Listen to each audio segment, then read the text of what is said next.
Keyword intro reveal: gold. In the late summer of 1954, in the American sector of Berlin, on a low scrubland at the edge of a district called Rudau, a long warehouse stood beside a chain-link fence.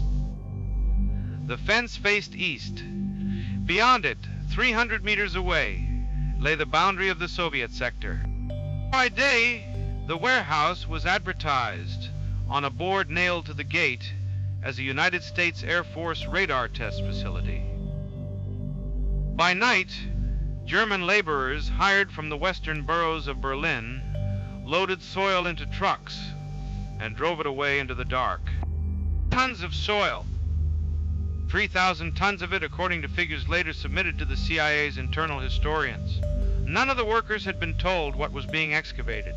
The American officers on site said only that the radar required an unusually deep foundation. The hole went straight down for 6 meters through Berlin's sandy soil into the brown clay beneath. At the bottom, it turned 90 degrees and ran east. Under the chain-link fence, under a cemetery, under the boundary of the Soviet sector, under a road called the Schönefelder Chaussee, on which Red Army trucks were, at that moment, passing overhead. 450 meters in, the tunnel stopped beneath the buried armored cable. The cable carried command traffic between Moscow and the headquarters of the group of Soviet forces in Germany. The operation was codenamed Stopwatch by the British and Gold by the Americans. It would run for 11 months. It would record 800 hours of Soviet telephone calls every day. And the Soviets, sitting in their command bunker at Karlshorst, would know about every meter of it before the first shovel went in. The code name was GOLD, lower third, the signal. By the early 1950s, Western intelligence had a problem in Germany that no agent network in East Berlin had been able to solve. The Soviet command in Karlshorst, the eastern Berlin suburb that housed the group of Soviet forces in Germany, communicated with Moscow and with its army headquarters across the GDR by a system of armored underground telephone cables. The cables ran along the verges of the major roads, buried at depths of between 0.5 meter and 2 meters. They carried, in unencrypted speech and in low-grade teleprinter traffic, the daily operational life of the largest forward-deployed army in the world. The traffic could not be intercepted from the air. It could not be intercepted at the border. To tap it, an intelligence officer needed to be physically under the cable with a splice in silence. In 1949, the British Secret Intelligence Service had done exactly that in Vienna. The Vienna SIS station, under a young officer named Peter Lunn, had run 3 tunnels into the Soviet zone of the divided Austrian capital, tapped the Red Army telephone cables, and recorded several thousand hours of traffic. The operation was codenamed Silver. It ran for years. In 1953, Peter Lunn was transferred from Vienna to Berlin. Lower third, Hervey and Loon. One arrived in Berlin as SIS station chief. His American counterpart, running the CIA's Berlin operations base out of a building on the Fahrenweg, was a former FBI agent named William King Harvey. Harvey was heavy, blunt, and reportedly never moved without a loaded pistol in his belt. The British and the Americans did not, as a rule, run joint operations in this period. Harvey and Lunn made an exception. According to the CIA's internal history, document CSHP 150, written in 1968 and declassified in 2007, Lunn proposed the Berlin Tunnel to Harvey in the autumn of 1953. Harvey took the proposal to Allen Dulles, Director of Central Intelligence, in December. The plan was approved at a joint CIA-CIS conference in London in October. The Americans would dig, the British would tap, the take would be split, British handling teleprinter traffic, Americans handling voice. The code name agreed at the conference was Stopwatch on the British side, Gold on the American. Construction began in August of 1954. The cover story for the German workers and for Soviet surveillance was the radar facility. The spoil from the tunnel, 3,000 tons of Berlin soil, was hidden inside the warehouse for weeks at a time before being trucked away, because to remove it visibly would have made the deception untenable. Lower third. tunnel. The completed tunnel was 450 meters long. Its diameter was 1.83 meters, 6 feet, the standard sizing for a man with equipment to walk upright. Its depth below the Berlin surface was 4 meters. It was steel-lined. It was air-conditioned because the equipment at the eastern end produced heat that would otherwise have melted the snow above it in winter and given the operation away. At the eastern terminus, beneath the Schönefelder Chaussee, the engineers cut a vertical shaft up into the brown clay until they reached the armored Soviet cable. They opened it. They spliced into 172 of its circuits. The splice was passive. The Soviets could not detect it electrically. The take ran back through the tunnel to a recording room on the western end, lined with banks of magnetic tape decks. According to the CIA history, the operation recorded approximately 800 hours of Soviet voice traffic every day, plus a comparable quantity of teleprinter traffic on parallel decks.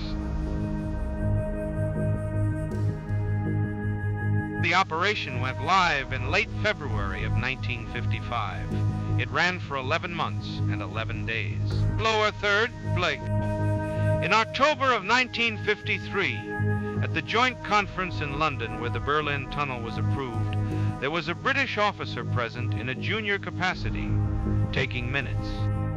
His name was George Blake. He was 31 years old. He had been a Royal Navy officer, a wartime SOE recruit, a vice consul in Seoul, and a prisoner of the Korean People's Army for almost 3 years.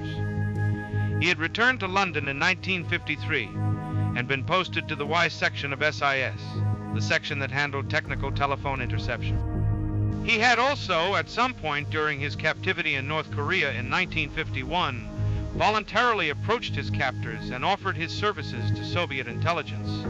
He was, by the time he sat in that October conference, a fully recruited KGB agent. The minutes of the meeting, the description of the tunnel route, the location of the splice, the cover story of the radar facility, the names of the officers involved, went directly to Moscow.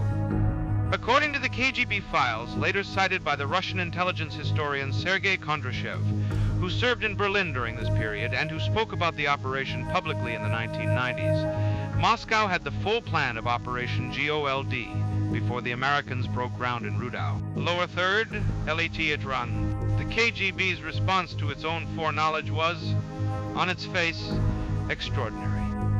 The Soviets did not shut the tunnel down. They did not warn the group of Soviet forces in Germany. They did not even, except in a handful of cases, alter the traffic that ran through the tapped cables. They let the operation run for 11 months.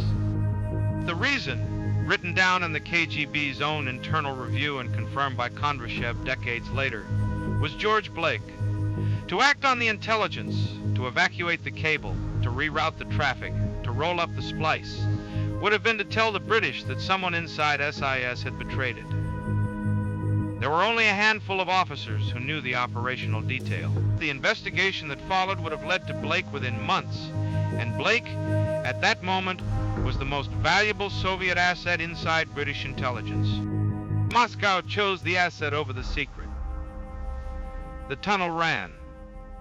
The Soviet Army's daily voice traffic on 172 circuits was recorded straight onto magnetic tape in a warehouse on the Schönefelder Chaussee, and the KGB allowed it to happen. On the 22nd of April, 1956, 11 months after the operation went live and 4 months after Blake had transferred from Berlin to a desk in London, a Soviet signals unit performed what the official Soviet account described as a routine cable maintenance walk along the Schönefelder Chaussee.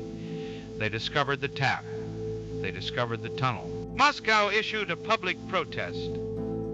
East German newspapers ran photographs of Red Army officers standing in the steel-lined corridor. Lower third, 50,000 reels. The take from Operation Gold, when the tapes were counted in Washington and London, came to roughly 50,000 reels of magnetic recording.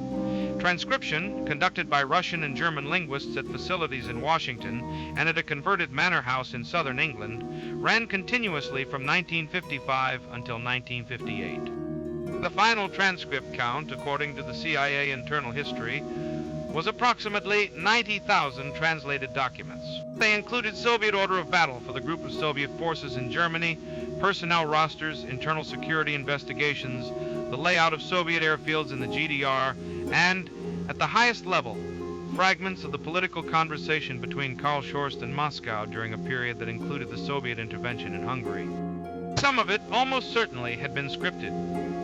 The KGB had had 11 months to inject deception traffic on selected circuits, but it could not script the entire daily operational life of 500,000 Soviet soldiers in Germany. Most of what was on the tapes was real. The CIA, in its own internal verdict, concluded the GOLD had been the most productive technical intelligence operation of the early Cold War. The fact that Moscow had known about it from the beginning did not, in the end, cancel the value of what it had produced. It complicated it. Lower third. The modern Icho. In 2024, leaked United States National Security Agency documents confirmed publicly what had been suspected for 2 decades.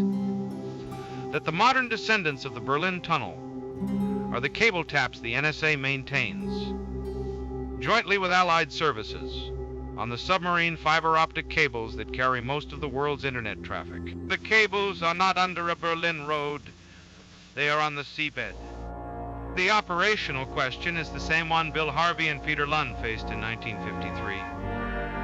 If a technical operation produces a flood of intelligence, but a single human source can compromise the whole flood from the inside, which do you protect first, the take or the source?